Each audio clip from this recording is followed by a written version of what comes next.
Let's do this. Hey, man. Welcome to the Big Bad Broadcast, dude. Well, welcome to the Big Bad Broadcast. We got a great show for you today. We got some old friends stopping by, and I think like they stopped by. We have Craig Mitchell. Hey, everybody. We have Mike Grief. Yeah. Hey, this is for Ron. This is for you in Florida. Yeah.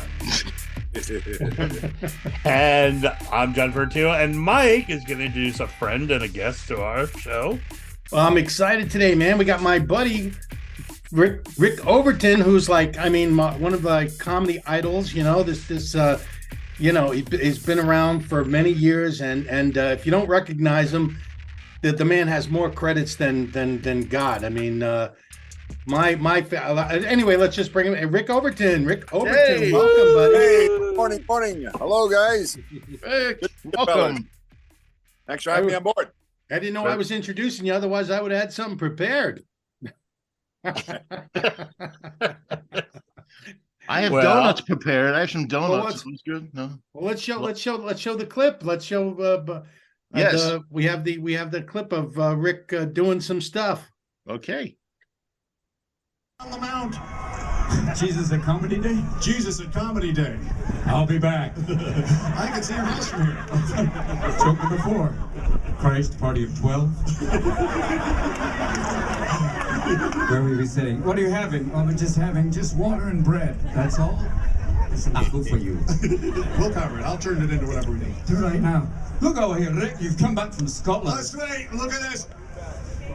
Freedom! Right there, Braveheart! Greatest fucking movie ever made! Just for that one shot of 4,000 pairs of Scottish balls. Right there, and the little children are going, oh, there are kids. Hi, boys and girls. You'll have fun. And what did you do over the weekend? Tell the whole class. 4,000 pairs of Scottish balls. Okay, let's go to the doctor. Bobby, come in.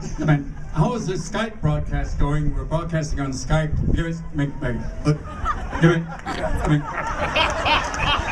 Come in. Say it. Thanks to AT&T. Just barely receiving. Absorbing other companies and making them shitty too. That's right. Moving now. It's not basically a monopoly, it's way beyond that. It's an empire. An empire with bad service. How good is it? It's like a Nerf vibrator. Good luck. How many of you guys are on your laptop going like, I wonder if it's watching me right now? Yeah, even if, please put that away. Too much. Need a larger file. You're scaring me, Dave. Put it away. Take it out now, slowly.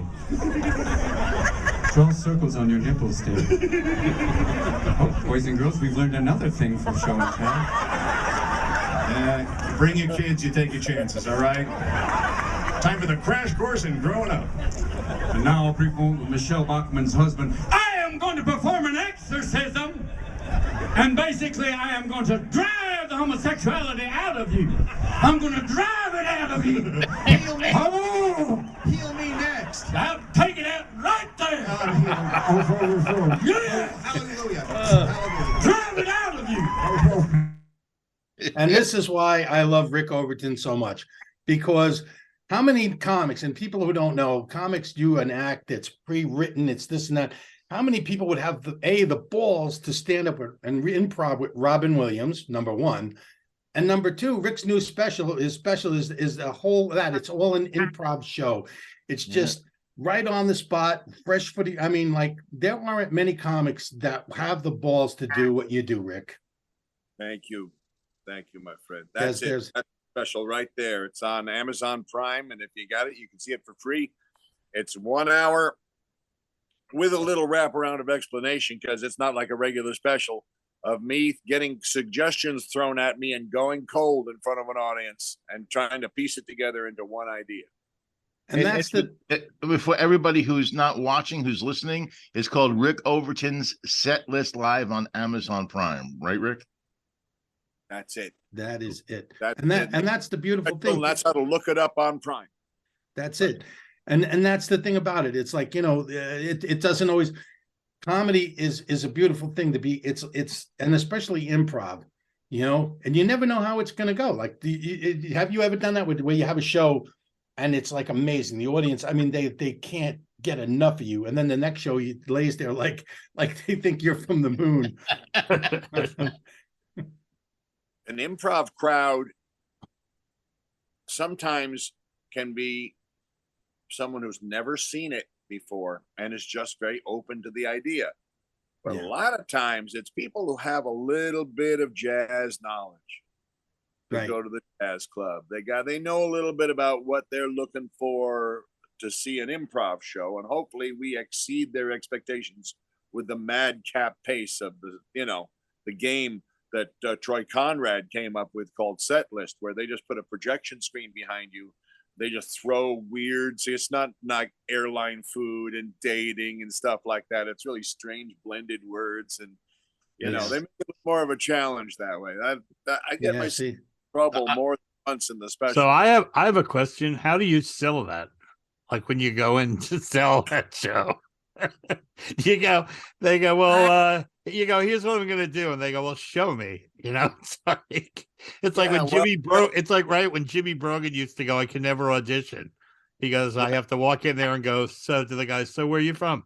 What do you do for a living? Jimmy Brogan, man who knows where everyone is from. For those who don't know, Jimmy Brogan used to book the Tonight Show for people at home that aren't in the business. Oh, did he book it? I didn't know he booked it. Oh, yeah. I just knew he was an angel. That's all I knew. Out of the blue. And for anyone who's watching or if you're listening and you don't know, if you haven't seen Rick's an actor, and if you remember, my favorite thing, of course, is Groundhog's Day. I just love, because he's one of the two guys that Bill Murray gets drunk with and whatever, and it's that whole thing. And Rick Dukeman and me. Rick Dukeman and you, yes. Oh, Rick. Oh, he was so funny. And I just I got a story about that movie. I was flying to LA once, and I did a show the night before, and I was exhausted. And then I put the movie on because usually the movie will make me go to sleep. I fall asleep. No, I'm serious. I fall asleep. That's a compliment. Be quiet. Shut up. I fall asleep and I wake up at least 5 times in the same scene where it keeps going into Groundhog's Day. And I had no idea what was going on. I was like, I got to see this movie. And I saw it. It was great. But it was just funny. But it's like, I didn't know if I was asleep. I didn't know if I woke up. I just saw that before I fell asleep again. And his plane was over the same state each time. Yeah, the alarm clock just flipping over, right? And then oh my goodness. Did you get to do any improv on that? Did you get to, I mean, obviously you've had a huge career, I'm just talking about this one for now, but we'll get to other stuff. But was any of that scripted, or was that a lot of improv? Because that looked like improv to me. Came up with a lot of that shenanigans right there on the spot, because Harold Ramis was a Second City man. Right. So like I came up with a lot of the slipping and sliding around, trying to open the door, do a little Dick Van Dyke straight leg slide down and get up again. And I wanted to be on the edge of vomiting the whole time. Yeah. So that's my favorite line in the movie, when Bill Murray asks you, like, you want to throw up here or in the car, and you're like, both. And Flapjacks, Bill whispered that to me. Oh, nice. Yeah, I said Flapjacks. Oh yeah, okay. Flapjacks, I love that. Go for some Flapjacks right now.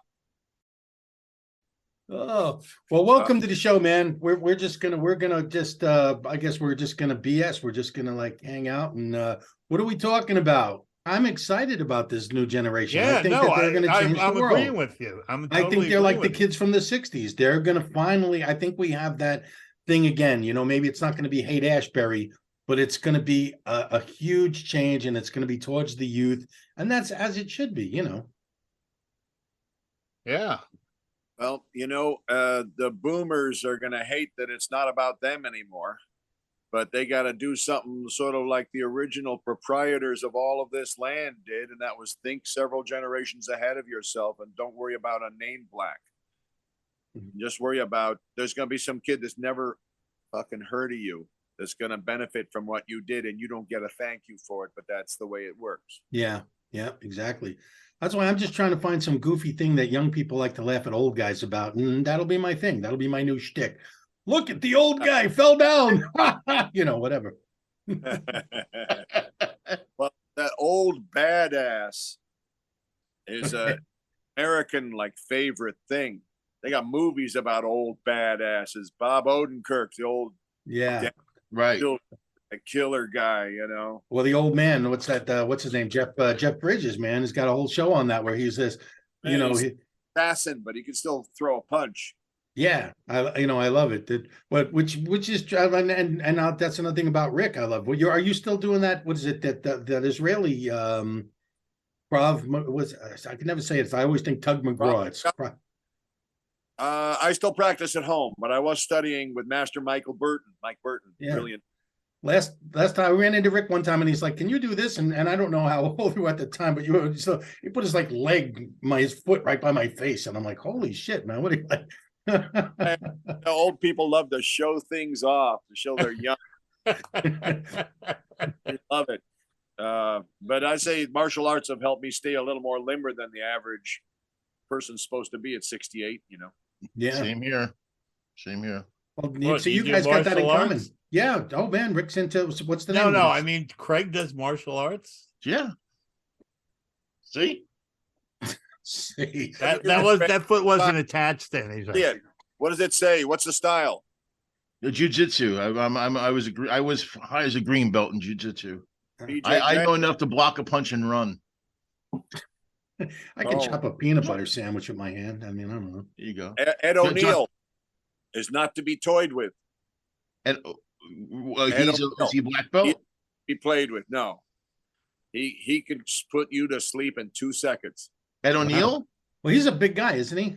He's a BJJ master teacher, black belt. Oh, geez, really? But he's also not a small physically. He looks like a big guy. Yeah. I've seen some comics that can put you to sleep in 2 minutes. What's that? I've seen some comics that can put you to sleep in 2 minutes.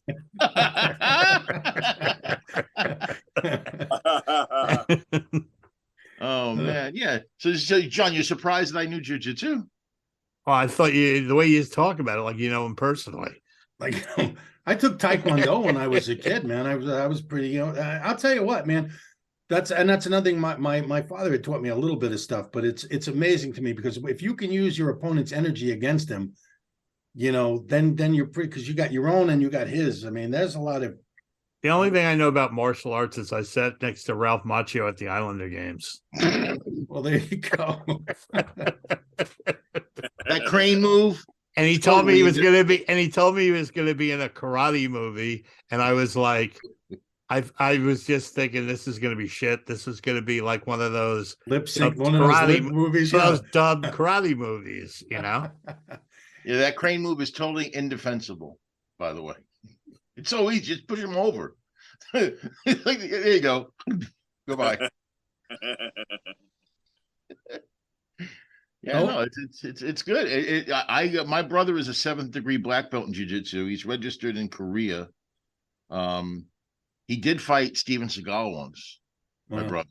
He flew out to Hollywood. There was going to be a demonstration, and he was chosen to spar with Steven Seagal. And my brother's attitude about it was, Steven Seagal is a Hollywood guy. There's going to be nothing. And he said Steven Seagal threw him around like a rag doll. He goes, Steven Seagal is incredibly powerful. That's what he said. Yeah, did you guys know Richie Baratheon, that used to be the bouncer at the East Side Comedy Club? Richie Baratheon was like apparently one of the highest rated karate guys in the country. He was Mick Jagger's bodyguard for a while. Yeah, and he was nuts. And he was nuts. Yeah, it was crazy. But I was riding in a car with him once, and he says to Richie Minervini, if I were just to go like this and punch you in the arm, like not even hard, do you think it would really hurt? And Richie goes, yeah, I'm sure it would hurt. And he goes, no, I won't wind up. I'm just going to hit you like this. And Richie goes, go ahead. So he hits Richie in the arm. And the next day, Richie goes, look at this shit. And he lifts up his shirt, and the whole side of his body was black and blue. And Richie goes, Yeah, that was from your organs banging up against your rib Yeah. cage. That's Oh, geez. power whole body, 1 inch. Nuts. Rick, you were Really going to say nuts. something. Yeah, Ricky was no, yeah. No. The point is 2 exits back. Yeah. Sorry. Now we're on the Jersey Turnpike. There you go. What exit? Anyway, that's the Jersey joke. I was thinking the Jersey Turnpike. I don't know if you were too, but that's exactly what I was thinking. Mm. Of course. Very weird you would say that, but we all have an East Coast influence, all of us. We're comics. How many gigs did we drive to on the Turnpike and the Garden State Parkway? Oh my gosh. Oh man, I just remember the Jersey. I mean, I did a lot of gigs, but I remember Lake Hapatcong. That was a nice club out there. Rick will remember Jerry Stanley. Jerry Stanley, wearing those plaid 70s suits that had the wider lapels and everything like that. I would do the same thing. I always remember he always wore the plaid. Jerry had that plaid. And then Rick, Jim did you ever Balazzo. work Betty's Fireside, Rick, by any chance? Oh my God, really? Yeah, ages and ages. This man, we're almost talking 40 plus years ago. Yeah. Yeah. Jim Yeah, but- Balazzo's. Do you remember? Yeah. The scars are still there, though. The scars are still there. Do you remember Jim Balazzo's? Palazzo. Yep. I remember. I remember he was the cheapest person in the world. I remember once we went to a diner with him, and he was back in those days. I guess he was overserved on some pharmaceuticals that had a number 720. Anyway, he Was that a Quaalude, man? 720. Wait, that Yeah. was yeah. So So anyway, we go into the I diner. never did drugs, but is that a Quaalude? We Let's go do a into lemon. The, Let's we do go a into the lemon. diner. He orders breakfast. He falls asleep in his eggs, then sits up and knocks him on the floor twice. The manager comes up and says, if he does it one more time, he's going to have to leave the diner, right? So this is the funniest. You can't even write this. So they decide we're going to take him out to the car. He's basically unconscious. We're dragging him out of the car, and he wakes up out of a coma and goes, receipt. He wanted to receipt for the Jeez. So he can write it off. Oh my God. God. receipt. It's like, are So you you're- kidding? Well, Jersey was Balazzo's. It was Phil Selman. It was Dennis Ross. It was Yeah. Mike Austin. There was one guy, I don't even want to say his name because I don't know, threatened to one of remove- those- I I don't threatened know to one of remove those him from the names. roles of That's the because living. that's because you were a successful comic. That's why. I didn't Yeah. know one of. Do you know those? Did you know that was after our time? I think. Maybe. All I know Yeah. is I just remember this one guy, and he was legendary for not paying comics, and I didn't know that until after I worked for him. And so I called this guy up, and like I said, I'm not gonna mention his name because I offered to remove him from the roles of the living. And this is what I said to him. I said, listen, I worked the club a couple weeks ago. I haven't got my check yet. And I left a message because he wouldn't answer the phone. I said, I want you to look at my headshot, take a look at who I am, and decide if you want to pay me or not. I said, you'd rather spit in the president's face than not pay me, because I will be. And I swear I got a call like the next day from his secretary to checks in the mail. I mean, I scared the shit out of this guy. And for those that don't know, I look a little intimidating in person. We lost Mr. Overton's picture. You scared Rick. You scared I Rick. scared him. You I scared bet him his away. phone died. Oh, Oh, he got a call. He got a call. Oh, we'll let it ring. It's that Booker. That owed him One money. of those spam alert calls. Oh, I love oh. those, man. My car warranty and whatever. It's there's Oh, a guy, man. there's talking about TikTok. There's a guy on TikTok that I just love, and that's what he does. He calls up these the spammers the guy. spammers, the Oh, ones man. who try to, really cheat people out of money. And he like deletes all their files. He gets He's a hacker. He's a hacker. He hacks gets them. money back hacker. from them. He hacks them and he gets. I love that. I just love it. He's a reverse hacker. Yeah. Yeah, it's Hey, great. John, you must have worked for King Broder then. Oh yeah, 'Cause yeah. He was the early guy, right? Now wait, was that his real name, King? King Broda. Bob names- Woods used to go, I don't work for anybody. His first name is King. I refuse to call him King. Yeah, no kidding. Who the hell names a kid King? I just We remember. used, wait, this is really That's funny. the dog. You name the dog King. Yeah, I know. He's right. He's right. The first commercial I ever saw for Eastside Comedy Club was like, food fit for a king. Here, king. Here, king. Here, king. All right. So this was the big scam with King Broder, right? I was at a meeting with Bob Woods and Dave Hawthorne and 3 big guys, right? Walrus, I was the walrus, small walrus. guy out of Walrus. all of them. Walrus. So anyway, we were convinced that King Broder had a button underneath his desk so he could step on that made his phone ring. And this is how the conversation would go. Yeah, I'm lucky enough I'm going to book you 3 guys at this gig. How much does it pay? Bring. Yeah. Sinatra? Yeah, of course I can get you Sinatra. You want Dino too? All right. What were we talking about? Money. How much money? How much? Bring. Hey. And it was like anytime money was like the phone would go off. He did have that button, and then he sold it to Matt Lauer. Thank you. I'm here all week. Thank you. I mean, it was really funny. It was just really funny. And then I guess his secretary's name was Helen. That's hilarious, dude. Or yeah, I think it was Helen, because anytime it got into this thing, no, we need to know what we're getting paid now. Helen, can you bring those papers? Ring. I met them. Roger Sullivan and I, Overton and Sullivan, took a meeting with King Broder and Helen. It was Helen, right? I think it was Helen, yeah. And she would come out and say, "The king will see you now." Yes. See, I didn't even know that. You were part of a team? That's awesome. You were That's part so of a team? funny. I didn't know that. Part of a Yeah, team. Overton and Sullivan from like 73 to 78. Nice. Wow. Now, where were you based? You're in the East Coast? Yeah. Well, I didn't Yeah. know. I'm sorry Out for of not New knowing. And then New York. And then Oh, there you go. yeah, man. We had broken up because you start out when you're working for free, it's all art, and you were more brilliant. No, the second they start to pay you with a check, 1 check, they don't give you 2 checks for a comedy. You got paid the same amount as the guy ahead of you. And so the whole drive home, it's the whose premise was more important than whose punchline, Yeah. you know. And it back broke- in those days, the money was so much that it didn't really matter. Well, you guys had the support. I mean, Rick's dad was a famous musician. Your dad was a famous jazz musician, right? I mean, he was a professor. He played with Thelonious Monk. You know, Wow. yeah. I mean, if you guys didn't know that, I mean, you can get a hold of a documentary called The Jazz Loft. That's my dad's loft. Oh, Wow. cool. Cool. That's awesome. From 54 to 64. so Very you probably cool. didn't get any flack when you went into the business, because I mean, like, you know, show business was in the family already, right? We got a supportive. He subconsciously was guiding me into it. We figured out later because he loved Jonathan Winters and Bob Newhart Mm. and Godfrey Cambridge, and was playing me all these albums as a kid. And he'd sit me down in front of the TV and we'd watch Jonathan together, because Dad lived in a world where funny lives on the other side of cool.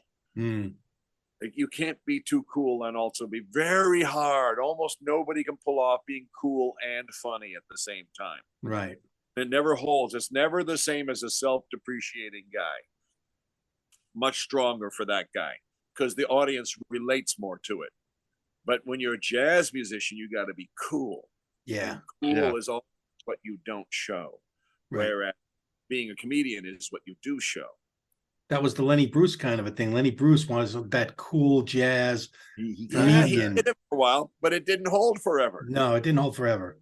Well, so did Carlin. Same thing. Well, in a way, he was so loose. He got out of the fact that he wasn't revealing as much about himself. That's right. Pryor was nothing but if it was a big 10K lamp on the top of a tower, and George is shining it on the terrain, the surround, and Richard spun it around and just bombed himself in his own face with that same light. Yeah, I mean, Carlin was almost a philosopher. When he As- first started, Carlin was very straight, and he was almost trying to be too cool for the room. And then that's when he started peeling off the layers. He was always too cool for the room. Yeah. He's one of my idols for sure, man. You know, it's but Well, I was it's- going to ask Rick. You know, the thing about, you know, his father is a musician. I've always believed really a lot of the close. It's almost like symbiotic between there's like a musical. There's a musical aspect of comedy, rhythm, and music, and I think there's a place where they both kind of exist. And I was wondering if that's something you were conscious of. Yeah, I used to say in my act that the blues, country western, and comedy all have one thing in common. They are all complaining to a rhythm. Something's gone wrong, and you're talking about truck. She took the fucking truck and the dog, and here's my song. And the blues, my woman's cheating on me. Here's my song. You know, you won't believe what happened to me today. Here's my joke. Right. You got to use rhythm. You know, you can hear the different styles have their different musical rhythms. When you know a comedian well enough, and they're gonna default to that rhythm. One of the greatest rhythm. That's where you're supposed to be. One of the greatest examples I've ever had of that personally, and it's happened a couple of times in my time, is that you will say something in rhythm that might be a setup. It's not part of a joke, and the crowd laughs, and you realize it's the rhythm is a huge part of the laughs you're getting. And even you're just setting up the next joke. They're laughing at something that's not funny because you're still in that rhythm. It's really interesting. That's like what you used to say. Jack Benny used negative space and silence like a Jedi. Right. Yeah. Love Jack Benny. Well, that's like one time someone did an impression of Minervini. I forget it was. And they didn't even say anything, but just did his cadence. And it was hysterical. Right. They go like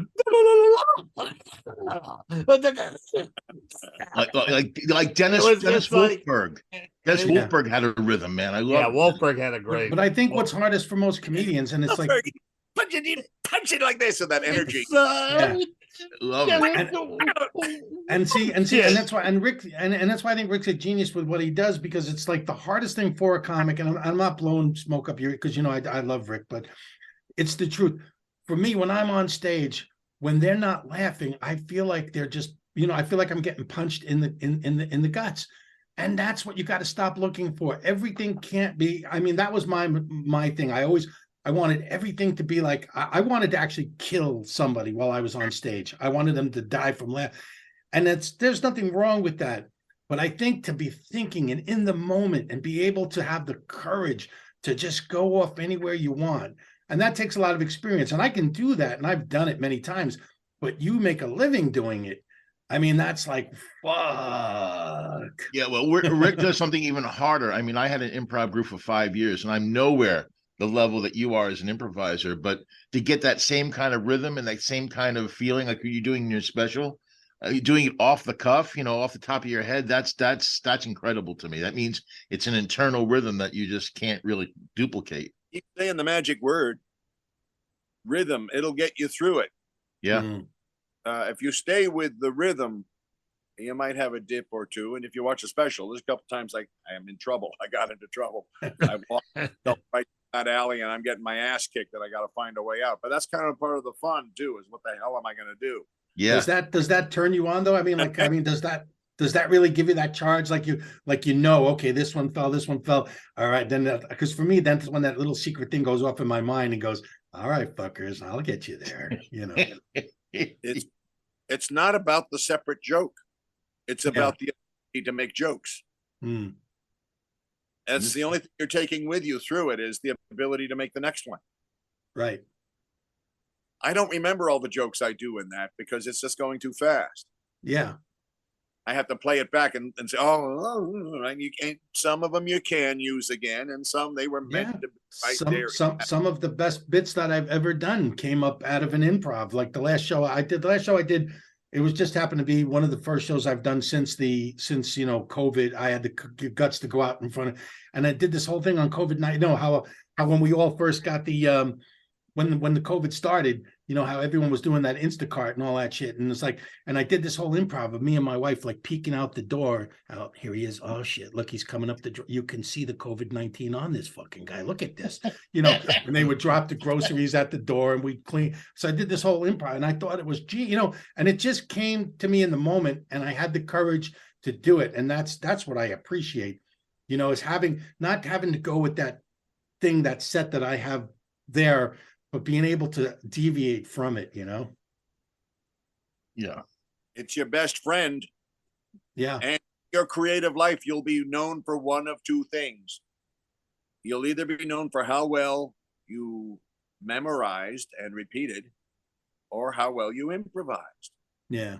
And if you're going to keep creating forward, it'll also be how much you plagiarized from your own previous work. Yeah.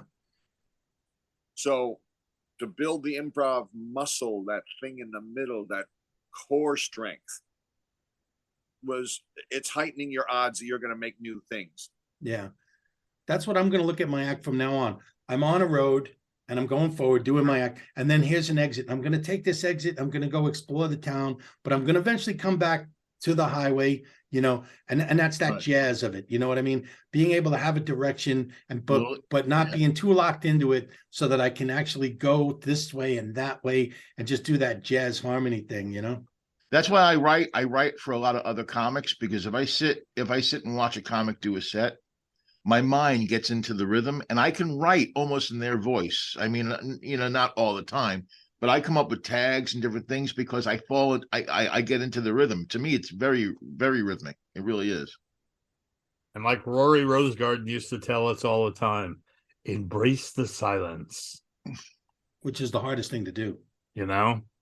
Yeah, it is hard. Otherwise, you established a style you can't live up to. Mm. Right. Can't fill that space the entire time without just burning yourself out. Mm. If you train everybody to love those little beats of silence in between, you can take, the whole thing stretches out beautifully. And you also give the crowd a chance to reset. They can stop laughing after a certain point because you ran them too hard in the park. Yeah. Pryor used to do that so well, man. It's funny you say that. I was just watching Here and Now a little bit, and they were talking about how he would go on stage and he would improv a bunch of stuff. And so then he'd get this stuff that worked and he'd get 5 minutes, 7 minutes, 10 minutes. And when he got up to 40 minutes of good stuff, then he knew he could do another special. But it would all be come out of him improving on stage and having the courage to just go up there and do whatever. Yep. Yeah. You That's build awesome. it. You build the reputation that you can, and eventually, hopefully, the crowd comes in with that expectation because of them knowing you do this. That's it. It draws people that want to see that in particular. Well, how are you on? That's the ideal. That's what you're going. And I think the hard thing today is how are you on this? It's like everyone's afraid that they're either afraid or they're going overboard. Everyone's afraid to talk about politics, to talk about this, talk about that, because of cancel culture, you know, and all that stuff. And it's like, or whatever. I always looked at it, listen, I'm going to whoever's going to be attracted to my shit's going to be attracted. Whoever's going to hate me is going to hate me. And I've had people hate me even before I open my mouth. You know, you get on stage and, you know, you look the way I look. They've already made I up their mind. apologize for that, Mike. I apologized. Yes. You know, I've had people like, you know, prejudge and go, this can't be funny. Look at this guy, you know, tattoos, shaved head, the whole nine, you know. So you win them over, though. I mean, you're funny is funny. It doesn't. Well, but and Rick had pointed out before, it's got to be that was that self-deprecation, because I'd come up there looking like a killer, you know, and then just play it with that whole thing against, you know, like I'm just oblivious, you know, I don't know who I am. I'm just a guy. You're looking at me like I'm dangerous, but I'm just picking flowers. It's harder for a really beautiful girl or a really strikingly Hollywood looking guy to get the same laughs as someone who has more, let's just say, relatable looks. Mhm. That's Freddie Stoller. Yeah, really. Character types. Yeah. Yeah. They can get your side of the story more. Yeah. Well, that's absolutely. why didn't we discuss this after we watched what's his name's last special? Chris Rock. Sorry, Chris Rock. He the thing that was so weird was Chris Rock was like the ghetto kid that everyone loved. And this last special was always talking about how rich he was and how he spoiled his kids. Yeah. And how, you know what I mean? Which was kind of like, I don't think people want to hear how rich Chris Rock is. No, I don't know. I think the only one who's ever pulled that You know what I'm off. saying? I think it to me, changed his whole dynamic. Ricky Gervais is the only one I've ever seen pull something like that off, like that I'm better than you kind of comedy, where I'm not like you, I am, I can buy and sell you. And he does it masterfully. And he's about he's a brilliant comic. Richie Gervais is a brilliant comic. And, and for Americans, just that English accent is charming. The one thing about Chris Rock, though, is he's always honest about he speaks out of honesty. So, I mean, to not talk about that would probably be not be in his wheelhouse, right? No, I guess. I mean, I don't know, but it's everyone kind of that all the reviews kind of felt the same way, I think he could be true to himself without bringing that aspect into it. I'm sure there's plenty of other aspects of his life without talking about money, but I'm sure he tested the material. He just, Yeah, that's why they had that after show after he tested that material. Chappelle was talking about I'm rich, bitch, and all of that, and that was a time when we weren't in the gigantic downturn that we are now. That's true. So a lot of things are the tone of a nation, what they can absorb and laugh back at changes as the conditions for those people change. Things get tougher. You can't push all the same buttons that you used to be able to and expect it to go the same way. You suddenly, well, how come I'm stepping on mines? They were never mines here before. Yeah. Planted by circumstance, their economic, financial circumstance. Yeah, great point. It is a good point. And the thing is, and then the next step is, not just socioeconomical, but also now you get into more the political aspect of it. Whereas you may have, it happened with Mike. Mike booked me at a place up near Edwards Air Force Base, and I didn't realize how conservative it was up there. And I go up and I do a joke that's kind of anti-Trump, and I thought people were going to throw silverware at me. You got to kind of know your audience, and you kind of know where to stay, and you have to balance. I never really had to do that before. I mean, years ago, but now, even that, I did another show up here, which is not, like I said, I'm up by Edwards, and one of the comics did a whole bunch of Trump, and he was hilarious, and you know what, they loved him. I wasn't funny. That's the other thing. I wasn't funny. Well, there's always that, yeah. So we weren't going to say it. We were waiting for you to bring it out. That's just, It was I had some good stuff. I'm sorry. It was good jokes. So screw that. And there's that. And there's being not funny. Thank you so much. Yeah, I never thought of that. You have to be funny. It's so funny when you think about comedy is just like every day is another lesson in education. You know what, though? You learn something that and then, it's like, look, we've all been in this business long enough. We can walk into a room before there's anybody in there, like a ballroom, and go, this is never going to work.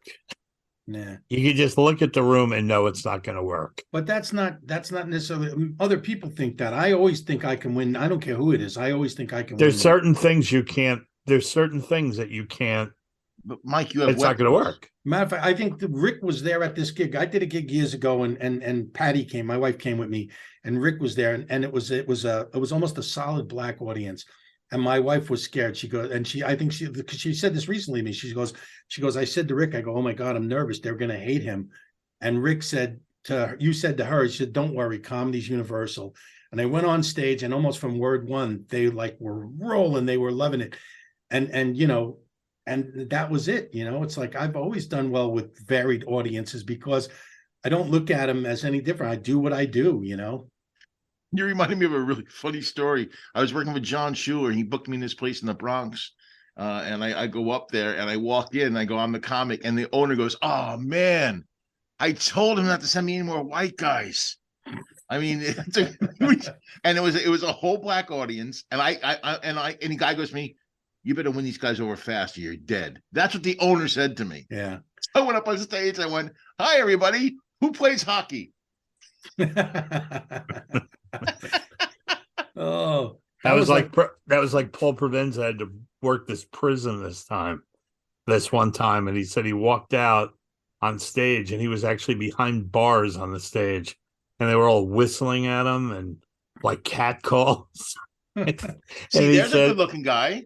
He said he walked out on stage and he just went, Jesus Christ, somebody open a window and open a door. It's hot in here. He said, and they just went crazy. See, he's an example of a good-looking comic that gets laughs. He's a handsome one. I mean, is it That's just right? me? And his energy took him ahead of it. There you go. Energy beat that one. So Sarah Silverman, sweet but incomprehensibly dark on the other side. Yes. Yeah. I love her. Oh my God. And an 8-ounce boxing glove, the kind that hurts. The thin MMA glove. And she tickle, bam. Yeah. You know? Yeah. That's Okay.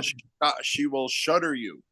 Or the highly inappropriately sexuals will sometimes get you through. Yeah. Yeah. Unless you look like me. Overcome their resentment of an appearance thing. Yeah. I'm trying to think of other good-looking comics. Well, Kenny Rogerson. I think he's good-looking. He's funny as hell. Another You guy. can do it. See, I don't look at other comics and go, God, he's a good looking guy. I don't know. I mean, Well, I'm a little bit different than you, Mike. yeah. The crowd, though, you can see the crowd will, and you got to watch it. They can't do that arrogant, hey, I'm good looking thing unless they're playing the jerk of it. That's a very brave move, is to do it, play your darkest self ironically. Yeah. Like Ben Creed. And now what this does is it's really interesting because it's a form of therapy you never would have thought was, because you're taking something you're not crazy about within yourself and you're making money with it. Yeah. And everyone loves that you're doing it. And suddenly this trait you would secretly hate yourself for becomes a friend and an employee. And that's the good thing about comedy. If you have the wherefore to know where your own shit goes. Yeah. That's going to be the name of my next album. I'm not serial killer. I'm a hot serial killer. I'm the cream of wheat, the cream of wheat killer. Part of a healthy breakfast. There you go. It's a part of a healthy breakfast. That's it. Yeah, perfect example of that. Again, we brought him up the second time, is Freddie Stoller. I mean, Freddie Stoller knew he was like this nerdy guy and just played to the 10th power, Oh, nothing's funnier than With me, I'll do it. what's that? I'll go nuts. Yeah. Nuts. And Oh, yeah. nuts. A lot of people do that style now. He's the first guy I heard going, I'll go crazy, I'll do it. And then something really banal and not pushing Yeah. it. It's hilarious to see this. Love that he did that. And he uses his looks to sell that style. Other people can't do it the Couldn't same. do that. Yeah. The word's got to go out of the Fred mouth. It's hilarious. You see this skinny little wimpy guy, and if for anyone likes listening doesn't know Fred Stoller, it's just this and like, you don't want a piece of this, man. You don't want it's hilarious. You're right. Rick, do you Remember Howard Feller? Do you know Howard Feller? Howard Feller, another guy that had he knew, know your look. Yeah, I don't know why he's not playing the leader in Marvel. He should. That's who he is. He's the leader. Oh, leader in Marvel. Yeah, he should be. Yeah. Well, they use a lot of pop nerds and real life nerds in that chain there. I think they're very smart. Cast people and it fills every other guy with the hope that maybe they'll cast me. Yeah, right. I don't know what's the next superhero that they're going to change gender or change something. I don't know. I think they're destroying the entire franchise of everything. Yeah. Well, very fortunately, Marvel has two aces up their sleeves right now, and they have the Fantastic Four and they have X-Men. That's going to save them down the line. You watch. I don't know. I'm maybe other people. I'm not a huge fan of those. It's like, first of all, Marvel movies, I'm kind of rubbed out on them anyway. Kind of tired of them. Because washed out is a better word, Craig, you big freaking homo, you. Anyway,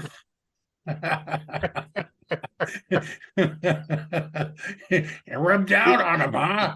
Remember, Yeah, it's okay for him oh, to say that because oh, it's wait. true. There's the Hulk. Oh, I'm gonna beat on. No, anyway. No, Ben Grimm. Ben knew that. It's clobbering time. But I mean, I understand. Listen, Marvel has to compete with video games, and that's why everything has to be special effect. But it's like, I don't know. Maybe I'm just old school. I can't watch every goddamn thing's a special effect. There's no acting anymore. There's no story anymore.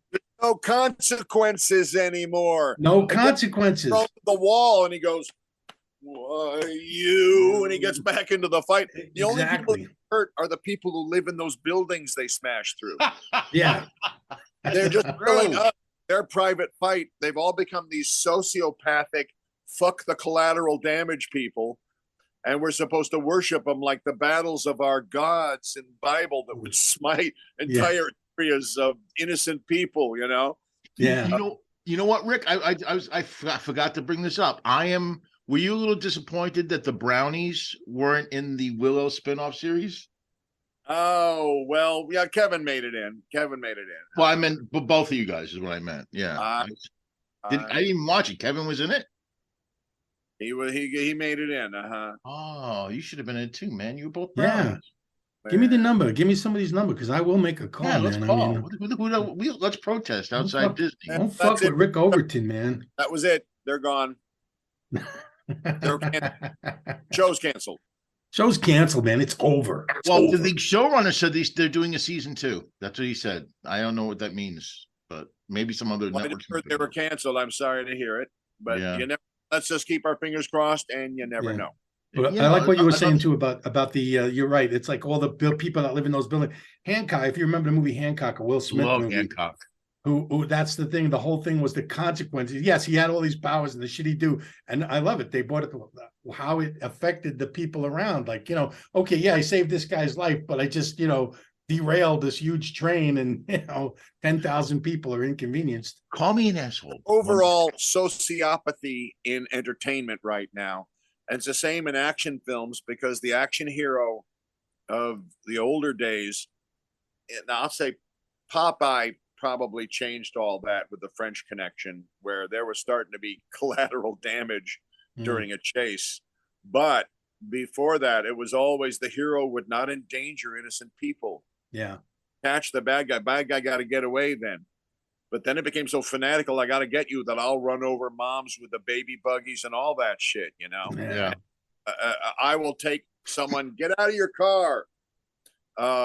Wait, my mother's medicine, and get out of the car. Why? Gunmen are after me. So I got to get in your car and then drive the wrong way down the freeway in traffic while the gunmen shoot at me, but miss and hit everybody else's car. Vans full of elderly are flipping and ramming into the divider. Hey, at least I got away because I'm the hero. Yeah. Like the Man of Steel, they had a huge fight in Metropolis, and they figured it out that almost 200,000 people would have died during that fight, because Superman was fighting Zod. It just, it gets just ridiculous after a while. Do without your fucking protection. Yeah, exactly. Thanks, but no thanks, alien. Thank you. Yes. Oh man, this has been a great show, man. Rick, it's so good just to hang out with you, man. I just love you, brother. I can't help myself. Brother, thanks for the invite. Let's do it more often. Yeah, that'd be fun. That'd be great. I mean, like I don't know if you even remember this. I was reading for Ed TV. Me and Rick went in together. We were reading for these two brothers. We both actually wound up working on the film. But this is what kind of a man Rick Overton is. We walk into Ron Howard's office for an audition. Ron Howard gets up and walks towards us because he knows Rick. Rick shakes his hand, introduces me, and says, "This is Mike Grief. Mike is a really funny guy." And how many people do that? How many people do that? I mean, like, and I got the part, and I probably got the part half on your endorsement, and plus I'm friends with Clint and whatever, but still, that was so fucking awesome because people don't do that generous kind of thing anymore. Rob Schneider's another guy. He does that. Wow. Schneider. He'll look out. Well, if I ever run into a man, I'll definitely. I know you look out for your other performers. Thanks for looking out for me, inviting me on today to talk, because this was great. Absolutely, man. And anytime if I can ever do anything to help you, I would, because you're like I said, you're one of my idols. Right back at you. Just to show it again, we're showing There you go. the Rick Overton There it set list live. If you guys are listening out there, man, check it out. Rick Overton's set list live. It's on Amazon? Amazon. Amazon Prime. You can also Amazon it's Prime. available to purchase or rent on YouTube. That's it. Support your local comic. Couldn't agree more. Yeah, absolutely. Okay. Well, gentlemen, this was great. That's a good way to This was start. fun. Yes. Thank you for being here, Rick. Thanks for being here, Rick. Likewise, thank you. The same, guys. And your internet was awesome. The Your internet was worked. awesome. All right. All right. Well, I guess we need to wrap it up then. Let's thank Sir. Rick for being here. Thank All you, right. Rick. And Thank let's you, thank Mr. Bad over there, Mike Grief, Yeah, look at that. Look at that. and Craig Mitchell. Kenny Hello, Rogerson, Dave. my phone number. You can't conceal those guns. I want to give Kenny and Kenny Rogerson. I'll leave my phone number in the comments. Thank you. Oh my God. Yeah. All right. Now we're picking up guys and during the show. Why Okay. not? Let's do it. Oh my God. I'm speechless. You are. It's Well, awesome. John, tell us where they can see the show. Yeah, that's You a can good see idea. the show on the Strong Island TV app. You can see us on, you can listen to us on the podcast playground. Shaquille You can O'Neal's listen to podcast us. playground. Yeah, you can listen to us on Apple podcasts, Spotify, Facebook, Roku. Spotify, or Twitch. any place where you listen to your podcasts. Just We're type everywhere. in porn and we'll come up. No, just- don't do that. No. No, don't do that. No porn. The Big Bad Broadcast. The Big Bad Broadcast. And we're recording from our new studio. There you go. That's it. All We're right, moving man. up, buddy. All right. See you guys next Peace, week. everybody.